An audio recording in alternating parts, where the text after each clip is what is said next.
다 같이 성경 보도록 하겠습니다. 성경은 구약성경 출애굽기 4장 18절로 26절까지 교독하도록 하겠습니다. 성경은 구약성경 출애굽기 4장 18절로 26절까지 우리 한 절씩 교독하도록 하겠습니다. 교독하겠습니다. 모세가 장인 이드로에게로 돌아가서 그에게 이르되 내가 애굽에 있는 내 형제들에게로 돌아가서 그들이 생존하였는지를 보려 하오니 나를 가게 하소서. 이드로가 그에게 평안히 가라 하니라.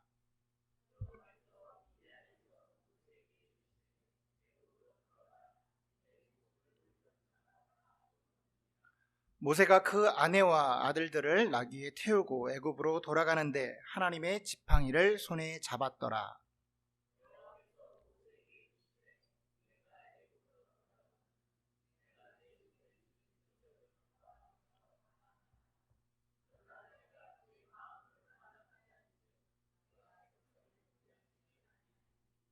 너는 바로에게로 이르기를 여호와의 말씀에 이스라엘은 내 아들 장자라.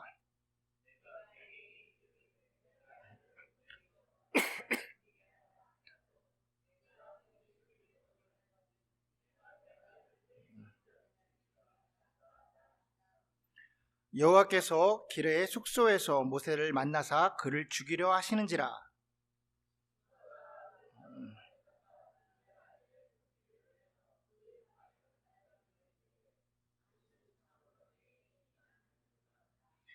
다 같이 한 목소리로 읽습니다. 여호와께서 모세를 놓으시니라. 그때에 십보라가 피 남편이라 함은 할례를 인함이었더라. 아멘. 저와 여러분이 나눌 말씀의 제목은 결코 가볍지 않은 사건, 결코 가볍지 않은 사건이라는 제목으로 말씀 나누도록 하겠습니다. 바양으로 이제 설교를 듣기 참 힘든 시기가 돌아왔어요. 여름에 1시, 2시에 설교를 듣는 일은 결코 쉬운 일이 아닙니다. 제가 누가 조는지, 누가 초롱초롱 듣는지 자 보도록 할게요. 저는 심령이 참 약한 사람이어서 상처를 많이 받아요. 밤에 누가 졸고 있으면 그 사람이 계속 떠올라요. 잠을 못 자고. 밤새도록 중보를 당하시는 일이 없도록 정신을 바짝 차리시고 설교를 들으시기 바랍니다. 자, 우리는요 실로 최첨단의 시대를 살아가고 있습니다. 여러분 정말 최첨단의 시대를 살아가고 있는데 그 시대를 빠르게 잘 쫓아가고 계신가요? 사실은 그 기술을 따라가는 게, 현대 과학을 따라가는 게 버거울 것처럼 느껴질 때가 많이 있어요. 스마트폰이라는 개념을 가진 아이폰이 생겨난 지가 10년이 채 되지 않습니다. 우리 삶 속에 너무나도 가까이 붙어 있지만 이게 참 10년, 7년이 또 채 되지 않았어요. 그런데 이제는 이 스마트폰이 없이는 생활 자체가 조금 힘들어지는 젊은이들이 굉장히 많아졌습니다. 말 그대로 최첨단 컴퓨터를 주머니 안에 하나씩 다 갖고 다니는 거예요. 전 세계에서 무슨 일이 일어나는지 다 알 수가 있습니다. 실제로요 이게 없으면 우리 생활이 조금 불편해지는 일들이 이제 많아졌습니다. 불과 7년 전만 해도 우리가 상상도 하지 못했던 일들이 우리 삶 가운데에 막 벌어지고 있는 거예요. 인간의 발전과 과학의 발전이 참 놀라운 일입니다. 얼마 전에 뉴스를 들었더니 1977년도에 미국 나사에서 발사한 우주 탐사선 보이저 1, 2호가 이제 태양계의 가장 끝자락에 있는 천왕성을 지나서 다른 우주로 들어갔습니다. 다른 은하계로 들어갔습니다 라는 얘기를 들었어요. 여러분 천왕성 참 이렇게 어색한 단어죠. 중학교 때 이후에 뭐 그런 게 존재하는지도 모르는 그런 삶이잖아요. 근데 지구에서 천왕성까지가 거리가 얼마나 되는지 아세요? 1900억 킬로예요. 1900억 킬로. 이게 빛의 속도, 광속으로 가면 15시간 동안 지구에서 가야 된답니다. 그러니까 빛의 속도는 참고로 1초에 똑딱하면 지구를 7바퀴 반 도는 속도예요. 이 속도로 15시간 동안 가야 되는 시간이에요. 근데 그 일을 이미 1977년, 제가 79년생이거든요. 이거 공개하면 안 되는데 77년도에, 그러니까 제가 태어나기도 전에 완성해서 우주로 띄어 보낸 거예요. 그래서 지금요 어느 정도냐면 그 보이저 2호가 천왕성에 있는 사진을 다 찍어가지고 우리에게 전송을 해요. 그러면 천왕성이 지금 몇 도인지, 어떤 가스로 구성되어 있는지, 어떻게 형성이 됐는지 지금 그 정보를 받아보고 있는 거라고. 그게 이미 한참 전에 계획하고 이루고 있는 일이라는 겁니다. 인간의 그 과학의 발전이요 이루 말할 수가 없을 정도로 막 급속하게 발전을 합니다. 이렇게 우리가 많은 것을 알고 있다고 해서, 과학이 발달했다고 해서 모든 것을 다 알까요? 정말 아이러니하게도요, 우리가 살아가고 있는 지구에 바다가 얼마나 깊은지도 모르고요, 이 바다 밑에 뭐가 살고 있는지도 모르고 살아가는 사람들입니다. 사람이 바닷속에 들어갈 수 있는 깊이가, 우리가 이제 장비가 없이 들어갈 수 있는 건요, 100m가 채 되지 못해요. 기압을 버티지 못하는 거죠. 군사 장비를 하고 뭐 이제 전문 스쿠버들이 들어갈 수 있는 곳이 한 200m, 150m 언저리라고 합니다. 군사 최고의 장비, 뭐 잠수함 같은 게 갈 수 있는 게 한 1000m 정도가 된다고 그래요. 그 수압을 버틸 수 있는 기술이 발달이 됐대요. 1000m 굉장히 깊지요. 근데 여러분, 바다의 깊이가 어느 정도 되신지 아십니까? 바다의 깊이, 우리가 살아가고 있는 지구의 바다의 깊이가, 태평양의 가장 깊은 바다의 깊이가 11,000m라고 합니다. 11,000m. 근데 이제 1000m도 채 가보지도 못하고 더 이상 들어갈 수도 없는 거예요. 200m, 수심 200m 밑에를 심해 바다라고 그래요. 그러니까 빛이 통하지 않는 바다예요. 200m 밑에는 무엇이 사는지 인간이 몰라요. 200m가 뭐 여기서 저기잖아요. 근데 바다 밑에 뭐가 사는지도 몰라요. 우리가 가끔 바다에서 대왕 오징어 나올 때 있어요. 대왕 오징어 들어보셨나요? 옛날 소설에는 뭐 괴물 같은 거 표현할 때 대왕 오징어가 나왔는데, 이 대왕 오징어의 길이가 10m, 10m에 100kg. 어마어마한 오징어죠. 이 대왕 오징어를 잡아먹으려고 향유고래가요 2000m를 내려간대요. 그 수압을, 사람도 버티지, 잠수함도 버티지 못하는 그 수압을 뚫고 2000m를 내려가서 잡아먹는데요. 그렇다고 또 추측을 해요. 그러니까 알지도 못하는 거예요. 대왕고래가 가끔가다 대왕 오징어가 나오면 얘가 어디서 봤는지, 뭘 먹고 사는지, 그러니까 죽어서 올라온 거잖아요. 해변에 내려오면 해부하고 과학자들이 아무리 봐도 알 수가 없는 거예요. 200m 밑에 뭐가 있는지도 모르고 살아가요. 무섭죠? 자, 정말 아이러니한 겁니다. 자, 바다에 내가 바다를 좀 알아 라고 말하면 그 사람은요 사실 되게 우스운 거예요. 근데 여러분, 바다를 만드신 하나님을 우리가 알 수 있을까요? 우리는요 바닷속도 200m도 모르는데 바다를 만드신 하나님을 우리가 안다고요? 내가 하나님 좀 알지? 위험한 사람들이에요. 위험한 사람들 조심하십시오. 저를 비롯해서 몇몇 사람 조심하시면 돼요. 하나님을 알아. 이게 정말 우스운 얘기고요. 바다도 모르는데. 자, 얼마 전에 이사를 했습니다. 이사를 해서 집에 들어갔더니 비어있던 집이어서 그런지 개미가 굉장히 많아요. 개미들이 엄청 많아요. 이 개미들은 이제 잡아 죽이기 시작했습니다. 눌러 죽이기도 하고 쓸어 죽이기도 하고 멸절을 시키기도 하고 침을 뱉어보기도 하고. 개미는 우리에게로 하여금 참 장난기를 유발케 하잖아요. 그래서 제가 이제 개미를 막 죽이다가 너무 개체수가 많아 여러 가지 방법을 동원했습니다. 개미를 계속 죽이다가 이런 생각이 들었어요. 이 개미는 지가 왜 죽는지도 모르고 죽겠구나. 그냥 길을 가다가 즉사하는 거예요. 가다가 죽어. 꽥! 이유가 없어요. 나로 하여금 죽는 거지. 그래서 제가 이런 생각을 했어요. 이 개미에게는 내가 정말 하나님과 같겠다. 하나님과 같은 존재예요. 제가 개미의 집을 멸살하겠다고 그 워터 파이프를 갖고 와가지고 개미의 집에다가 물을 막 부었어요. 너희들을 멸절시키겠어. 그러면서 막 물을 막 부었어요. 개미에게는요 이게 노아의 홍수예요. 이보다 엄청난 일이 벌어질 수가 없어요. 난리가 났습니다. 막 다 떠내려가고 그들의 생애에 이보다 큰 일은 없었을 거예요. 제가 스프레이를 사고 와가지고 그 구멍에다가 쭉 계속 뿌렸어요. 완전히 땅이 적실 정도로. 좀 잔인한가요? 제 눈에 보이는 지상에 있는 애들만 한 300명 정도 그 자리에서 즉사를 했습니다. 안에 있는 애들도 다 죽었을 거예요. 한 3,000명은 죽었을 거예요. 자, 이걸 보면서 소돔과 고모라가 이렇게 멸절됐겠구나. 한순간에 개미들이 죽는데 어떻게 죽냐면요 이렇게 죽어요. 소금 기둥처럼 멸절시켜버리는 거예요. 개미들은요 자기들 나름대로의 생활의 패턴이 있어요. 그리고 자기네들이 말하는 과학이라는 경험치가 있을 겁니다. 근데 그 경험치로 저를 이해할 수 있을까요? 그 경험치로 저를 안다고 말할 수 있을까요? 아마 개미들은 저를 이해하지 못할 겁니다. 아마 우리가 하나님과 우리를 비교한다면 개미만도 못할 거예요. 개미만도 못할 거예요. 그런데 하나님께서는요 우리를 개미로 여기시지 않으셨습니다. 하나님께서는 우리를 자녀라 부르시고 우리로 하여금 하나님을 아버지라고 부를 수 있는 신분으로 바꿔놓으셨어요. 우리의 능력으로는 하나님을 알아볼 수가 없습니다. 하나님을 안다 말할 수 없는데 하나님께서 친히 성경을 주셔서 본인을 친히 우리에게 나타내 주셨어요. 그래서 우리가 성경을 좀 오랫동안 읽고 성경을 묵상하고 때론 연구까지 한다면 이제 아주 겸손한 영역에서 내가 하나님을 좀 압니다 라고 말할 수도 있는 거예요. 성경을 열심히 봐야겠죠. 자, 그런데요, 제가 오늘 본문을 보면서 이 하나님 정말 알다가도 모르겠어. 정말 알다가도 모르겠어. 도저히 이 하나님을 이해할 수가 없겠다라고 이 본문을 제가 보면서 그런 생각이 들었습니다. 하나님이 친히 자신을 나타내 주신 성경도요, 너무 어려워서 이해가 되지 않는 것들이 굉장히 많아요. 그래서 아마 우리가 천국에 올라가면 물어볼 게 굉장히 많을 거예요. 하나님 이게 뭐예요?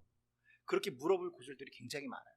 누군가 성경에 대해서 계속 물어본다면, 정말 의심을 갖고 계속 물어본다면 모르겠습니다 라고 말하는 것이 맞을 수도 있어요. 왜냐하면 물론 계시해 주셨지만 우리의 지각으로는 모르는 것이 굉장히 많기 때문입니다. 자, 오늘 본문에 대한 이야기를 좀 해볼게요. 오늘 본문은요, 하나님께서 모세를 죽이는 사건으로 구성되어 있어요.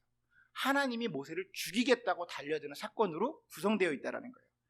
특이한 것은 하나님께서 왜 모세를 죽이려 했는지를 모르겠다라는 거예요. 하나님이 모세를 죽이려 했습니다. 근데 우리가 왜 하나님께서 모세를 죽이려 했는지 그 이유를 알지 못한다는 거예요. 우리가 오늘 본문에 나와 있지는 않지만 그 앞에 있는 본문, 앞에 있는 상황을 보면 더 어이가 없습니다. 더 이해할 수가 없어요. 자, 지금 모세의 상황은요, 우리가 잘 알고 있는 것처럼 이집트의 왕자로 살다가 그곳에서 쫓겨나서 지금 미디안 광야에 나가서 숨어 지내고 있는 것입니다. 세상 기준으로 말하면 폐인이 된 거예요. 폐인이 된 상태예요, 지금. 뭐냐면 얼마 전까지만 해도 전 세계에서 가장 부강한 나라의 왕권을 다투던 왕자였습니다. 그런데 살인자가 되어서 이제는 광야에 나가서 유목민들 안에 숨어서 양이나 치고 있는 사람으로 전락해버린 거예요. 그러니까 완전히 자포자기한 상태. 더 이상 희망을 찾지 못해 완전히 디프레스되는 상황입니다. 그때에 하나님이 찾아가십니다. 그때에 찾아가세요. 이거 다음 설교 때 얘기해 주시겠지만 꼭 그때에 하나님을 찾아가세요. 가장 바닥에 있을 때 찾아가서 뭐라고 말씀하시냐면 내가 너를 통해서 이스라엘에 있는 민족, 애굽에 있는 민족을 다 출애굽시키길 원한다라고 말해요. 그 엄청난 계획을 탁 얘기합니다. 모세가 뭐라고 그러죠? 안 하겠다고 그럽니다. 싫다고 그래요. 굉장히 정중하게 표현을 해요. 하나님이 자꾸만 하라고 그래요. 너 해라고 말하니까요, 모세가 뭐라 하냐면, 모세 참 담대합니다. 보낼 사람을 보내십시오라고 말해요. 보낼 사람을 보내십시오라고 말해요. 그랬더니 하나님께서요, 성경에 보면 약간 노하셨다고 표현하는데, 하나님께서 그 지팡이를 던져서 지팡이가 뱀이 되는 걸로 보여주시기도 하고, 그 손에 나병이 들렸다가 회복되는 것도 보여주고, 내가 입술이 둔한 자입니다라고 핑계를 대니까 그 형 아론까지도 붙여가지고 하나님이 여러 가지 막 제시를 해줍니다. 그랬더니 그때서야 모세가 내가 그 일을 하겠습니다라고 대답을 해요. 그러고 나서 오늘의 본문으로 들어온 거예요. 20절에 보니까 모세가 하나님의 지팡이를 손에 들었더라라고 말해요. 하나님의 지팡이를 손에 들었더라. 이것은 뭐냐면 모세가 이제 하나님의 일을 하겠다고 완전히 다짐을 했다라는 어떤 그 비포와 애프터를 보여주는 거예요. 들었더라라고 표현을 합니다. 자, 모세가 장인 이드로에게 가서 인사를 합니다. 애굽으로 떠나겠습니다. 그랬더니 그 길을 평안히 가라라고 장인이 얘기를 해요. 그리고 애굽으로 막 떠나가는데 길이 머니까 숙소에서 잠을 자는데 갑자기 하나님이 나타나서 모세를 죽이려고 하는 거예요. 난데없습니다. 정말 어처구니없이 갑자기 이래요. 하나님께서. 생각해 보십시오. 어저께까지만 해도 내가 안 하겠다고, 하나님 안 하겠다고, 그 일을 전 못합니다 했는데 하라고 해서 억지로 했어요. 하겠다고. 근데 갑자기 나서 죽여버리겠다는 거야. 너 죽여버릴 거야. 뭐 이런 하나님이 있습니다. 여러분, 이해가 되세요? 오늘의 본문을 이해하고 계십니까? 저는 이해가 되지 않는 부분이 또 하나 있어요. 뭐냐면 이 본문도 이해가 되지 않지만 우리 성도님들도 이해가 안 가요. 이 부분을 어떻게 넘어가고 계시냐라는 거예요. 아무도 질문을 안 해. 굉장히 중요한 부분이거든요. 사실은 이거를 이해를 못하면 그 하나님의 사역, 그 출애굽을 이해를 할 수가 없어요. 그런데 다들 그냥 패스하세요. 뭐 그랬나 보지. 뭐 살았잖아. 뭐 이런 건가 봐요. 오늘의 설교도 사실은 우리 고은 집사님이 성경을 막 읽다가 도저히 이해가 안 돼서 질문을 해서 제가 특별 맞춤 서비스로 설교를 주문했어요. 우리 고은 집사님 어디 가셨습니까? 이건 대단한 교회죠. 이런 교회가 어디 있습니까? 질문하면 맞춤형 서비스로 그냥 설교를 해주잖아요. 여러분, 우리 교회가 굉장히 좋은 교회예요. 우리 사역자들이 굉장히 많잖아요. 성경을 읽으시다가 신앙생활 가운데 궁금하신 게 있으면 그때마다 질문을 하세요. 큰 교회 가시잖아요? 그건 담임 목사님이 가지고 계신 성경에 대한 견해를 알 수가 없어.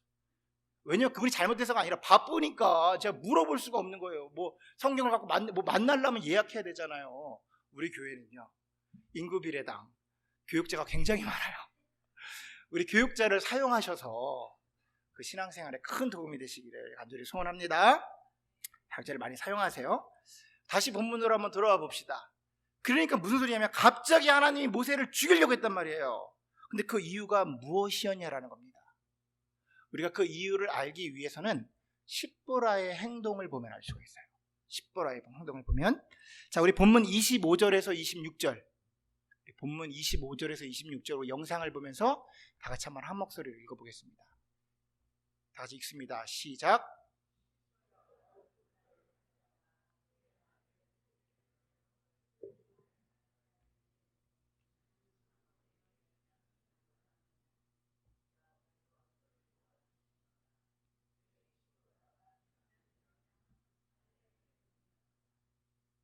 아멘. 십보라, 발음이 세요, 이 여자가. 십보라가 보통 여자가 아니죠. 하나님께서 모세를 죽이려 하심이 그저 겁을 주기 위함이 아니었음은 그 옆에 있는 십보라의 행동을 보면 알 수 있습니다. 십보라가요, 너무 놀라서 너무 급해서 그 아들들에게 그 옆에 있는 차도를 들어서 할례를 행해버려요. 십보라가 바로 할례를 행해버립니다. 그러니까 우리가 알 수 있는 건 뭐냐면 지금 이 모든 사건의 원인이 된 사건이 뭐냐면 바로 할례 때문이었다는 거예요. 그러니까 원인이 할례 때문이었구나. 그런데 모세의 자녀들의 할례가 왜 이 사건의 중심이 되었는지를 이해하기 위해서는 우리가 모세 이야기를 조금 해야 돼요. 모세를 좀 이해할 필요가 있습니다. 자, 지금부터 제가 아주 재미있는 모세 이야기를 해드릴 거예요. 아마 귀를 쫑긋 들고 들으셔야 됩니다. 이런 모세의 비하인드 스토리를 얘기해주는 목사는 거의 없어요. 들으시면 깜짝 놀라십니다. 한번 들어보시기 바라요. 자, 우리가 이미 알고 있듯이 우리는 이미 모세의 스토리를 많이 알고 있는 사람들이에요. 근데 우리가 많이 알고 있는데 우리가 착각하고 있는 것이 있습니다. 뭐냐면 우리 모두는 모세가 이집트의 왕자였던 걸 알고 있는데 오늘 본문에 나와 있는 사람 그 누구도 이집트의 왕자였다는 것을 아는 사람은 한 명도 없습니다. 더 나아가서 우리는 모세가 히브리인이라는 것, 그러니까 이스라엘 사람이라는 걸 알고 있는데요, 이 본문에 나와 있는 사람 그 누구도 그가 히브리인이거나 이스라엘 사람이라는 걸 아는 사람은 한 명도 없어요. 왜냐? 모세가 철저하게 숨겼기 때문입니다. 자신의 신분을 철저하게 숨기고 살아왔어요. 여러분, 모세가 십보라를 어떻게 만나죠? 우물가에서 만나죠. 우물가에서 만나요. 모세가 십보라를 우물가에서 만나는데 그때가 어느 때였어요? 모세가 이제 막 애굽에서 야밤도주에서 나왔을 때입니다. 야밤도주에서 막 나왔어요. 딱 나왔을 때 십보라가 딱 모세를 봤을 때 모세의 모습이 어땠을까요? 마치 애굽 군사와 같았을 거예요. 그것도 좀 장군과 같은 고위 관료였을 것처럼 느껴졌을 거예요. 비록 야밤도주는 했지만 왕궁에서만 40년 살았습니다. 말로 표현하지 못하는 그 귀족 같은 분위기가 막 흘러 넘쳤을 거예요. 재밌는 것은 모세가 우물에서 다른 부족들의 남자에게 위협을 받고 있던 십보라를 구해줍니다. 그러니까 다른 부족 남자들에게 위협을 받고 있는 십보라를 구해줘요. 우리는 이 본문을 보면 역시 모세는 군사훈련을 받아서 건장한 청년이고 힘이 굉장히 셌구나, 이 정도 이해를 하는데 가만히 본문을 조금 더 들어가서 얘기하면 당시의 베두인들, 유대인들, 애굽 주변의 유대인들은요, 그러니까 유목민들, 베두인들은 양을 치지 않았습니다. 그러니까 남자들은 양을 치는 일을 하지 않아요. 그 일은 누구의 일이냐면 여자들의 일이에요. 그러니까 베두인들의 결혼 생활이 어떠냐면 장인한테 가가지고 큰 목돈을 두고 딸을 사와요. 그리고 평생 이거를 이렇게 누리며 사는 거예요. 노동을 시키면서 살아가는 거예요. 근데 왜 그러냐면 왜 양을 치지 않고 우물에 가지 않냐면 나름대로 이유가 있어요. 이 베두인들은, 유목민들은 그 부족 간의 전쟁이 굉장히 치열해요. 그래서 양을 치러 남자가 나가잖아요. 그러면 그 다른 부족들이 와가지고 그 텐트를 다 몰살해가지고 그 여자들 데리고 나가버립니다. 그러니까 남자들이 나갈 수가 없는 거예요. 양을 치러 나갈 수가 없는 거예요. 뒤에서 전쟁을 지키고 있는 거고 멀리서 이렇게 양을 치고 있는 부인을 지켜주는 거죠. 남자들은 대단하죠. 가정을 위해서 나가서 일을 할 수도 있지만 그 텐트에서 불안하지만 지키고 있는 거죠. 물을 뜨러 나가지도 않아요. 그래서 베두인들이 그렇게 지키고만 있는 거예요. 나가면 텐트가 어떻게 될까 봐. 실제로 그랬습니다. 그런데 오늘 본문에 보면 다른 부족의 남자들이 양을 데리고 와서 우물가에 왔대요. 그러니까 물을 먹이는 일은 더더구나 없어요. 근데 왔다는 거예요. 근데 베두인들이요, 양을 데리고 우물가에 오는 일이 한 번 있습니다. 한 일이 있습니다. 뭐냐면 부족의 전쟁이 벌어졌을 때. 전쟁은 남자들이 하는 일이거든요. 전쟁이 벌어지면 부족 간의 이동이 일어나고요. 그랬을 때 자기 재산을 지키기 위해서 남자들이 우물가에 양들을 데리고 와요. 지금 그 상황에서 모세가 지켜줬다는 거예요. 이 상황을 역으로 생각해 봅시다. 그럼 이드로의 부족은요, 그런 전시 상황인데 누가 지금 양을 치러 왔어요? 이드로의 딸들이 데리고 왔다고요. 이 말은 무슨 말이냐면 이드로의 부족은 남자가 너무나도 없는 부족이었다고요. 굉장히 약한 부족이었어요.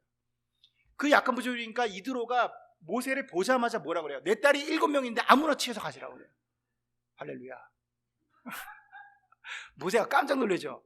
뭐라 그러냐면은 자기 보자마자 이제 처음 봤는데 딱 보니까 바로 내 딸을 쳐서 아무렇지 해라. 왜냐면 이드로가 딱 보기에 애굽의 군사 같고 장군 같으니까 이런 건장한 청년이 자기 부족으로 들어오는 건요, 자기네 부족에 엄청난 전력적 보강이 되는 거예요.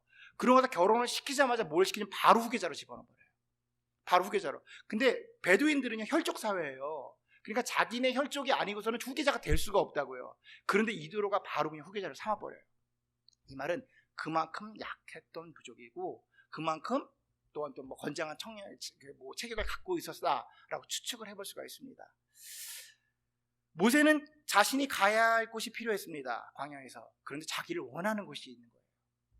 그러니까 그곳에 들어가서 정착을 해버립니다. 그 사람들에게 자기가 이집트의 왕자란 말을 하지 않습니다. 왜냐하면 혹여나 이 소문이 퍼지면 언제 어떻게 애굽에서 자기가 피섭당하고 죽게 될지 모르니까. 그렇다고 자기가 히브리인이라고 말하지도 않습니다. 왜냐하면 자신의 신분이 노예임을 알게 되면 그 부족에서 쫓겨나게 되니까요. 그래서 철저하게 자기를 위해서 자기 신분을 숨기고 살아갔던 게 모세였어요. 모세가 모든 사람을 다 속이고 살았습니다. 그런데 한 사람을 속이지 못했어요. 모든 사람을 다 속였는데 한 사람만 이 사실을 알고 있었어요. 누구였을까요? 아내 십보라. 십보라는 속일 수가 없었습니다. 왜 그럴까요? 히브리인들은요, 그들의 몸에 히브리인들만 아는 하나님과의 관계에 징표가 있어요. 바로 할례의 흔적이 있었던 거죠. 그러니까 히브리인들만 가지고 있는 거예요. 그러니까 십보라, 부인 아내를 속일 수가 없었던 거예요. 부인 아내가 그가 히브리인인 걸 알고 있었지만 누구에도 말할 수 없었습니다. 왜요? 그걸 말하는 순간 남편을 잃을 수도 있으니까. 그렇게 철저히 살았던 겁니다. 이와 같은 이유로 모세는요, 그 아들들에게 할례를 행하지 않았습니다. 왜냐, 그런 것을 히브리인임을 드러내지 않기 위해서. 그것을 드러냈다가 자기가 피해를 볼까봐, 자기가 위협에 처할까봐, 순수하게 자기 때문에 더 이상 자녀들이 히브리인으로 하나님의 백성으로 살아가는 걸 막아버린 거예요. 누구 때문에? 자기가 드러낼까봐. 그리고 자기에게 그런 정체성도 사실은 없었습니다. 그래요. 이제 우리는 문제의 시작이었던 할례에 대해서 조금 이제 이해를 했어요. 그렇다고 오늘 본문이 이해가 되는 것은 아닙니다. 본문이 사실은 좀 무거워요. 정말 하나님께서 왜 그러셔야 했을까? 하나님 그렇게 뭐 죽이기까지 하셨어야 될까? 좀 어떻게 다른 방법도 있었을 텐데. 그러니까 우리가 궁금한 건 정말 하나님의 의도가 뭐냐라는 거예요. 하나님의 의도가 무엇이냐? 하나님의 뜻을 결론부터 말씀드리면, 하나님께서는 그리스도인들에게 확실한 결단과 확실한 행동을 원하신다는 것입니다. 그리스도인들에게 확실한 결단과 확실한 행동을 원하신다는 거예요. 그리스도인으로 살 거니? 그러면 그에 맞게 행동해.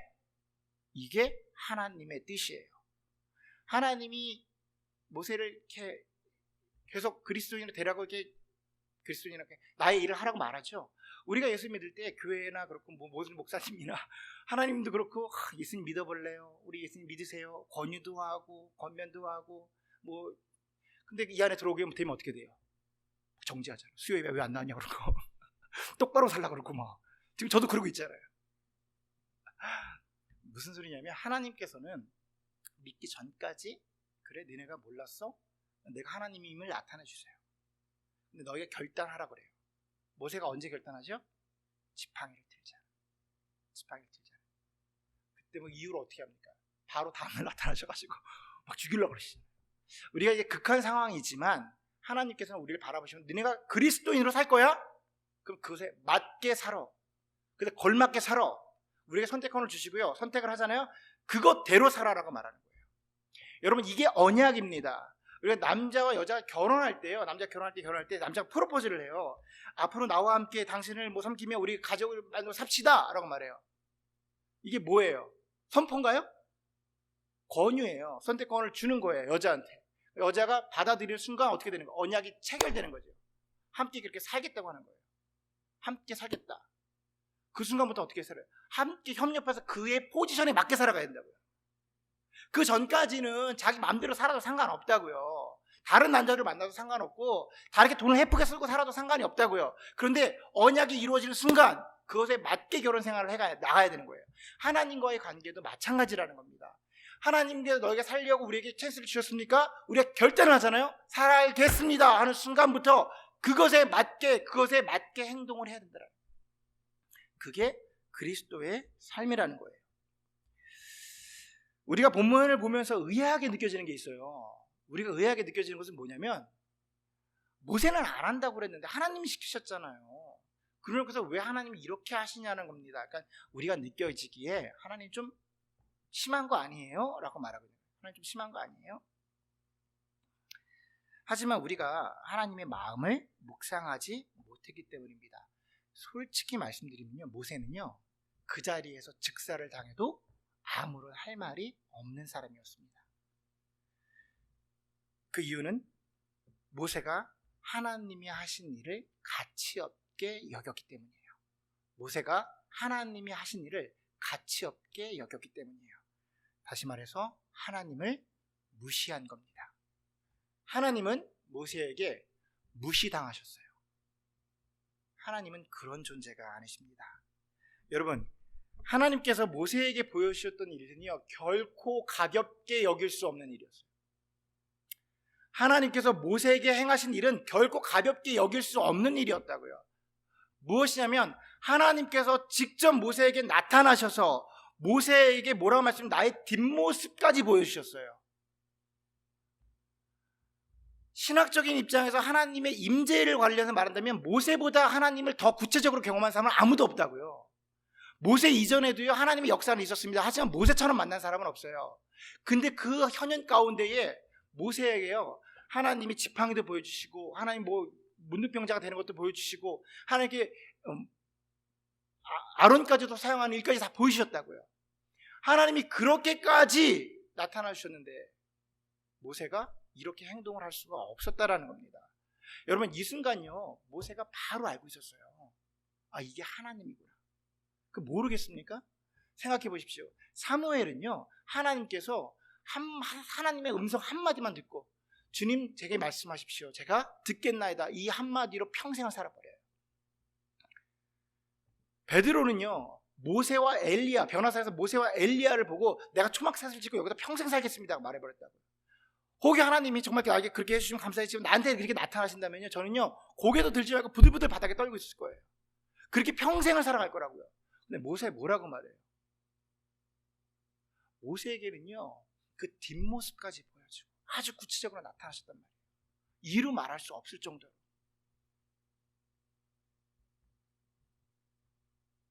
모세도 그 하나님을 경험했기 때문에 자기가 아주 디프레스 됐을 때 양치기밖에 되지 못하는데 바로를 향해 나갑니다. 바로를 향해 나가요. 그러니까 모세가 알고 있었다는 거죠. 양치기가 어떻게 바로에게 가요? 하나님이 분명함을 알았던 거예요. 자, 우리 본문 20절을 보면 모세가 하나님의 지팡이를 손에 잡았더라 라고 해요. 하나님의 지팡이를 손에 잡았더라. 이 지팡이 누구 거예요? 누구 지팡이에요? 모세 지팡이죠. 뭐 하나님이 주셨나? 자기가 갖고 있던 지팡이, 원래 모세 지팡이였다고요. 이 지팡이는 모세가 의지하고 다녔던 겁니다. 산을 올라갈 때 여러 가지 양을 칠 때, 다시 말해서 자기의 능력, 자기의 힘이었단 말이에요. 근데 성경이 뭐라고 표현해요? 모세가 지팡이를 잡았는데 하나님의 지팡이를 잡았더라고 말해요. 이제 모세가 살아가는 것은 나의 능력과 나의 힘으로 살아가는 것이 아니라 오직 하나님의 능력으로 살 거야 라고 결단을 내렸다라는 거예요. 그랬는데 하나님이 그렇게 바꿔주셨는데 완전한 하나님의 사람으로 바뀌었는데 그의 행동이 하나도 바뀌지 않았다라는 겁니다. 하나님은 완전히 바뀌셨는데 그의 행동과 삶은 하나도 바뀌지 않았어요.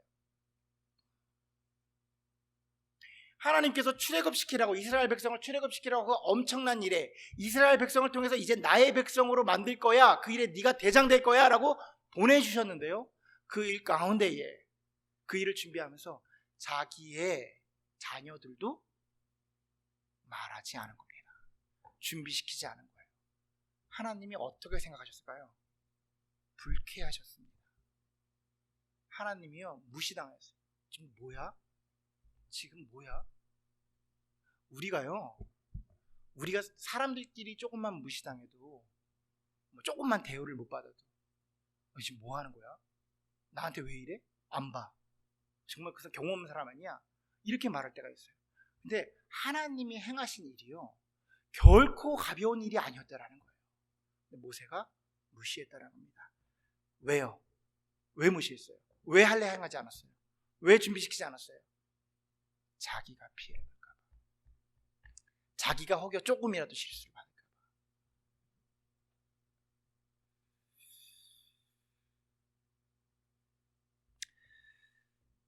우리 본문 18절을 한번 한 목소리로 읽어보도록 하겠습니다. 우리 본문 18절 한번 읽어볼게요. 18절 다 같이 읽습니다. 시작.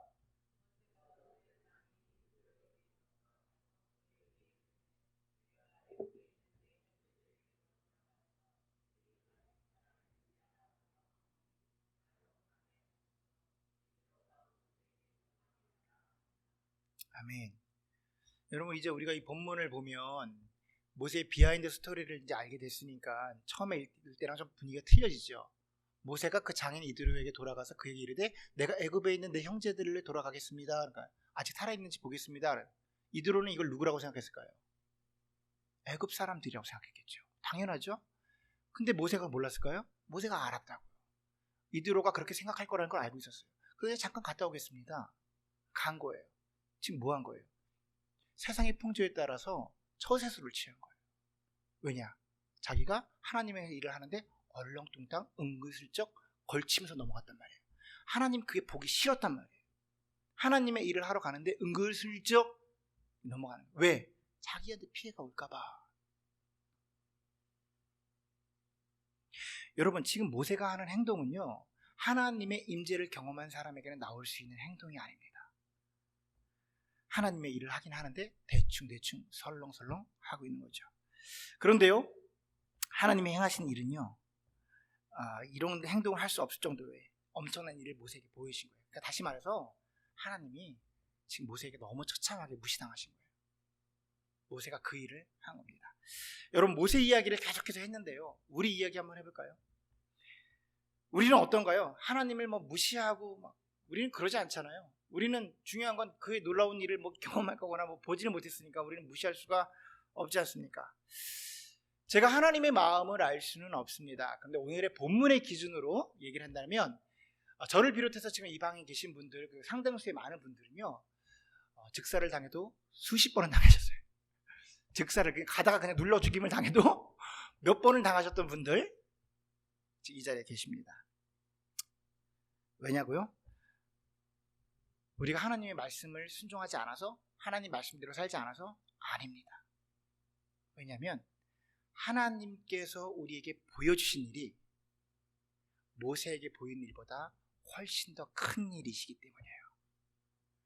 하나님께서 우리에게 보여주신 일이, 행하신 일이 모세보다 비교도 될 수 없는 큰 일을 우리에게 보여주셨기 때문이라는 거예요. 하나님께서 모세에게 그의 뒷모습을 보여주셨습니까? 우리에겐요, 하나님께서 친히 육신을 입고 이 땅 가운데 오셨어요. 예수 그리스도로 오셨다고요. 예수 그리스도의 십자가의 사건이 그보다 가장 큰 사건이 없는 거예요. 우리를 위해서 이 땅에 오셨는데요, 그것도 모자라서 우리의 죄를 짊어지기 위해서 십자가에 못 박혀 돌아가셨어요. 오신 것도 놀라운데 우리의 죄 없다 하시기 위해서, 우리를 구원케 하시기 위해서 십자가에 못 박혀 돌아가셨다고요. 이 일이 어떻게 모세와 비교할 수가 있습니까?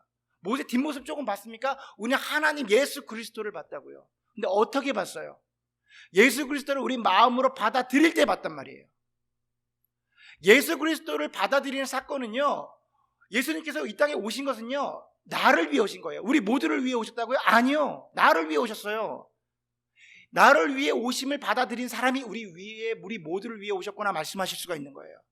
예수 그리스도의 십자가의 사건이 내 사건이 되어야지만 우리 모두의 사건이 될 수 있는 거라고요. 그 예수 그리스도의 십자가 사건이 내 사건이 되는 순간 모세보다 놀라운 일들이 벌어진다고요. 도저히 내가 말할 수 없는, 감출 수 없는 사건, 하늘나라의 백성이 되는 사건, 그 사건을 받은 우리가 어떻게 살아가고 있냐고요. 하나님께서는요, 지금 그 사건을 받아들인 우리를 뭐라고 보면 이제부터 하나님의 지팡이를 짚고 살아가는 사람이라고 말하는 거예요. 예전까지는 너의 방법으로 살았지, 너희들의 힘과 너희들의 능력으로 살았지, 이제부터는 하나님의 영으로, 성령으로 살아가는 사람이 되었다고 말씀하고 싶다는 거예요. 앞으로 우리가 살아가는 건요, 이 지팡이를 들고 살아가야 되는 거예요. 뭐냐면 하나님의 지팡이, 성령으로 살아가는 사람들이 되어야 된다고요. 그런데 우리가 모세와 같이 내가 혹여 피해가 있을까 봐 세상의 풍조대로 살아간다면, 세상의 이치대로 살아간다면, 세상의 기준으로 살아간다면요, 하나님의 하신 일을 가치 없게 여기는 것입니다. 하나님을 무시하고 살아가는 거예요. 그래서 하나님께서 그리스도인들을 바라보면서 뭐라고 말씀하시냐면, 그리스도인으로 살 거야? 그러면 그에 맞게 행동해. 모세를 왜 갑자기 나타나서 죽이려고 했냐고요? 네가 내 일을 하는데 이것도 준비하지 않고 했어? 하나님께서 결단을 하고 나서요, 정확하게 물어보시는 거예요. 모세는요, 하나님 무시했습니다.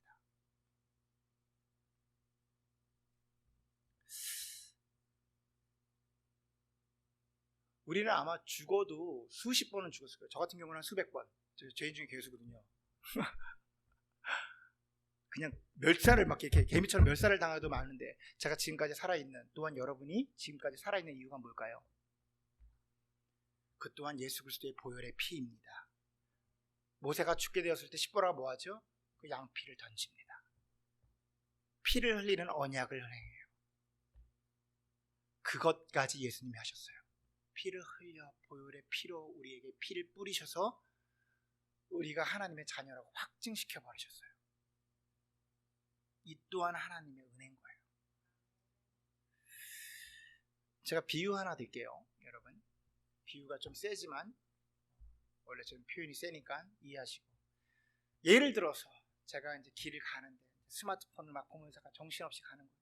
뭘 보고 있는지 보면서 가는데 갑자기 그게 길에 횡단보도인지도 모르고 지나가다가 갑자기 택시가 오는데 택시가 저를 못 본 거예요.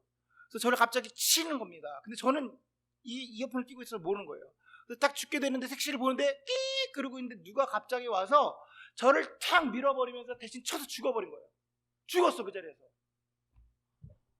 얼마나 고맙습니까? 얼마나 놀라워요. 이 사람이 아니어서 내가 죽게 되었단 말이에요. 시간이 지났어. 그 사람을 잊고, 그 사람을 내 마음속에 생명의 은인이구나. 정말 고맙다. 그 사람이 없으면 내가 죽게 되었을 때 내가 결혼도 하고 세상까지 살면서 그 얘기를 잊기도 하지만 사람들에게 말을 했어요. 근데 만약에 시간이 지나서 누가 나에게 물어본 거예요. 너 옛날에 그런 사건이 있었잖아. 근데 내가 그렇게 말해요. 그 개 죽음? 그거 미쳤어, 개. 왜 나 대신 개 죽었대? 완전 미친 거 아니야? 그거 완전 개 죽음이야. 이렇게 말할 수 있을까요? 아무도 그렇게 말하지 못해요. 날 대신 죽은 사람을 보면요, 비록 매일매일 그 일을 생각하지는 못한다 하더라도 그 사람을 떠오를 때마다 그 사람 때문에 내가 살았어. 그리고 주변에 그 얘기를 많이 하죠. 그 얘기 주변에 바빠서 여러 사람들에게 못할 수는 있어요.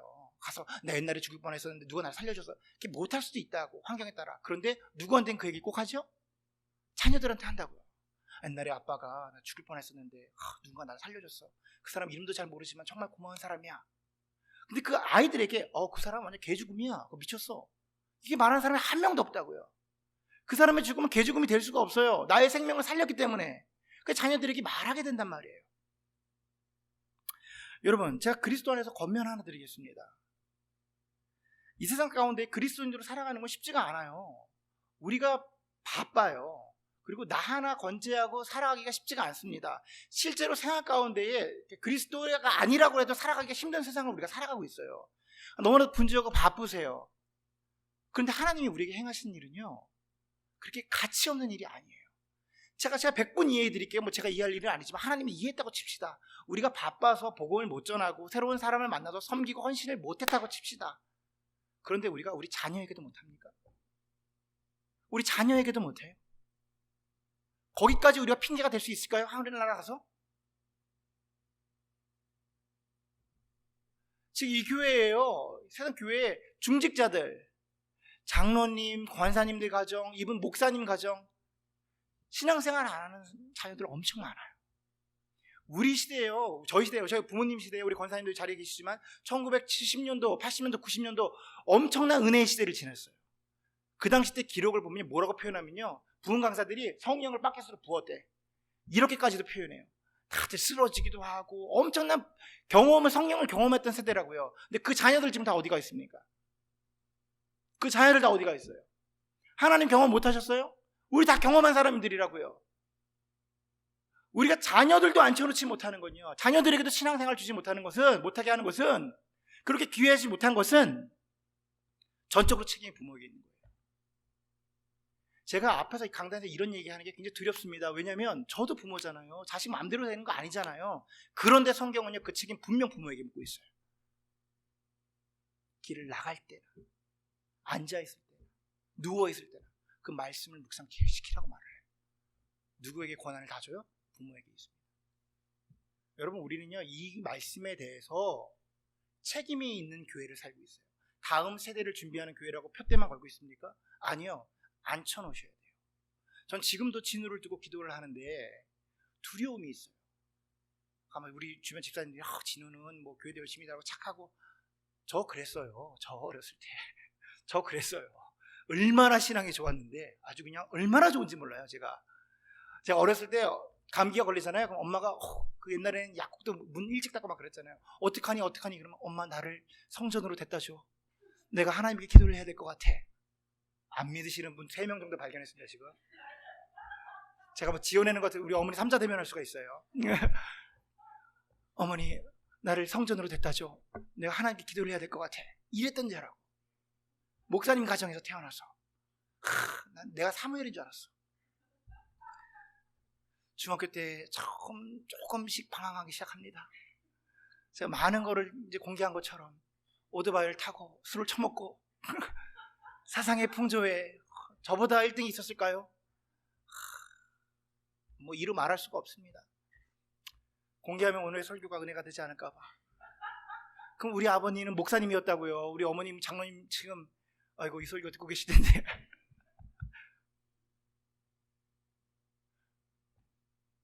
엇나간다고요. 자녀들이 그럴 때가 있잖아요. 다 길러보셨으니까 컨트롤 안 될 때가 있잖아요. 근데 기도로 뿌리 내리면, 기도로 보여내면, 부모가 그리스도인으로 살기로 작정하고 그렇게 행하면 자녀들이 돌아온다고요. 만약에 저의 얘기를 비유하면, 잠깐 제 얘기해서 죄송하지만 무엇 때문에 돌아옵니까? 내가 차마 어머니한테 그렇게 할 수 없었어. 어머니 기도하는 그 기도가 나로 하여금 그렇게 될 수가 없었어. 내 삶 가운데 가장 어려운 일이 만났을 때 엄마가 기도했던 것밖에 안 보여요. 아버지 돌아가셨으니까 좀 스킵하고. 여러분, 자녀들을 우리가 앉혀놔야 돼요. 우리의 자녀들을 어떻게 세상에 뺏기고 학원에 뺏기고 학교에 뺏깁니까? 교회 다닌다고 되는 거예요? 교회 중고등학교 보낸다고 되는 거예요? 부모님들이 해내시지 못하면 할 수가 없습니다. 여호와를 경외하는 것이 모든 지식의 근본입니다. 다른 것들이 먼저가 아니에요. 여러분 결단하셔야 돼요. 이게 쉬운 일이 결코 아니라고요. 진우를 볼 때마다 제가 두려운 건요, 제가 진우를 향해서 밤마다 손을 얹어놓고 기도하는 건 하나예요. 하나님, 이 아이의 입을 통해서 진짜 예수 그리스도를 주인으로 받아들이게 해주시옵소서. 저는요, 몽학선생 같은 거예요. 끌고는 갈 수 있다고. 근데 물을 먹이게 할 수가 없어요. 이 아이가 고백을 해야 되는데 그 옆에 있는 바운드리만 해줄 뿐이에요. 근데 두려운 거야. 저희 부모님도 그렇게 열심히 했는데 제가 빗나갔거든요. 부모님만큼 할 자신이 없거든요. 여러분, 사무엘의 아들이 어떻게 됐어요? 그 놀라운 사무엘의 아들이 2명 다 빗나갔다고요. 엘리 제사장, 홈리와 비느하스가 그 둘 다 빗나갔다고요. 어느 시대 속에, 사사기 시대, 자기의 소견에 옳은 대로 신했던 그 시대 가운데 빗나갔다고요. 지금 시대가 사사기 시대보다 약합니까? 결코 그렇지 않아요. 자기 소견에 옳은 대로 행하는 시대라고요. 우리가 자녀를 이길 수가 없습니다. 어렸을 때부터 길러내지 못하면 이겨낼 수가 없어요. 그것을 해내야 됩니다. 왜냐? 우리가 하나님이 우리에게 행하신 일이 가치 없지가 않으니까. 제가 예를 들 텐데 설교가 길어지지만 다시 눈이 초롱초롱했기 때문에 예화를 좀 들도록 하겠습니다. 멀리서 예화를 찾는 게 아니라 우리 담임 목사님 계신데 담임 목사님께서 예전에 해주셨던 얘기를 좀 얘기를 하면, 담임 목사님 이민을 처음 오셨을 때 여러 가지 문제가 있었지만 제일 걱정되는 게 자녀들의 교회였대요. 나름대로 큰 교회 다니면서 기관도 있었고 뭐 유치부도 있었고 중고등부도 있었고 다 기관이 있었는데 자녀들을 데리고 와서 본인이 기도하셔서 뭐 그런 기도하셨거든요. 제일 적은 교회를 섬기게 해주십시오. 자녀들 생각 안 하고 그냥 막 기도를 하셔서 제일 조그만 교회 가신 거예요. 그런데 아무것도 없잖아요. 그래서 큰 교회를 보내고 싶은 마음이 있을 때 부모의 마음이 그렇잖아요. 좀 좋은 곳에서 좋은 교육기관에서 기도를 받고 좀 믿음에 성장하길 바라는 마음, 우리 모두가 갖고 있는 마음이잖아요. 그런데 몇 번을 보내봤는데 아니다 싶더래요. 그래서 본인이 기도하시고 함께 예배 참석시키고 제일 조그만 곳이지만 삶 속에서 복음을 전하시고 아이들을 길러낸 거예요. 우리 주인공도 여기 앉아 계시잖아요. 저분들 믿음 안에서 누군가를 가리키기도 하고 중고등부를 담당하기도 하고 세상 가운데에 믿음으로 살아가려고 무던히 애를 쓰고 씨름하는 것들. 여러분, 좋은 교회를 보내는 것, 좋은 전도사를 만나게 하는 것, 좋은 목사님을 만나서 아이를 성장하게 하는 것 굉장히 중요한 문제입니다. 그런데요, 부모 없이는 안 됩니다. 제가 단언해 드릴게요. 부모 없이는 안 됩니다. 그 책임을 부모에게 물으셨기 때문이에요. 설교가 계속 이렇게 좁아졌어요. 큰 설교를 갖고 시작을 했는데 제가 가정으로 들어왔습니다. 왜 그러냐면 가장 작은 것부터 짚어나가자. 하나님이 우리에게 그리스도인이 되게 하신 일은요, 결코 작은 일이 아니에요. 여러분이 정말 하나님을 믿으신다면요, 내가 그리스도인으로 살겠다고 하나님께 다짐하고 주님의 지팡이를 딱 드는 순간, 그 순간이 있으시다면요, 그 일은 결코 가볍게 여길 수 있는 일이 아니에요. 그 일에 가장 작은 것부터 시작하십시오. 나의 자녀들을 믿음의 반열에 올려놓으셔야 됩니다. 지금 이 설교가 부담스러우신 분도 계실 거예요. 이미 많이 엇나가서 끝까지 생애에 닿을 때까지 그 일을 하셔야 됩니다. 매일 물으셔야 돼요. 매일 물으셔야 돼요. 믿노라 하지만 믿지 않을 수도 있어요. 기도의 자리 나가서 기도로 씨름하셔야 됩니다. 저희 어머니요, 아직도 제가 목회자 됐는데요, 저한테 너 솔로몬이 어떻게 망했는지 아니? 솔로몬을 제가 얼마나 잘 알겠어요. 근데 솔로몬 얘기 맨날 하세요. 한 방에 훅 간다.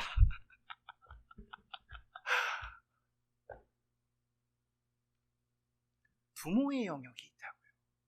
여러분, 하나님이 우리에게 하신 일 가치 없는 일 아닙니다. 확장되어야지요. 어떻게 가정에서만 끝나겠어요. 그런데 100분 이하에서 우리가 못하고 있다면 가정부터 지켜나가자.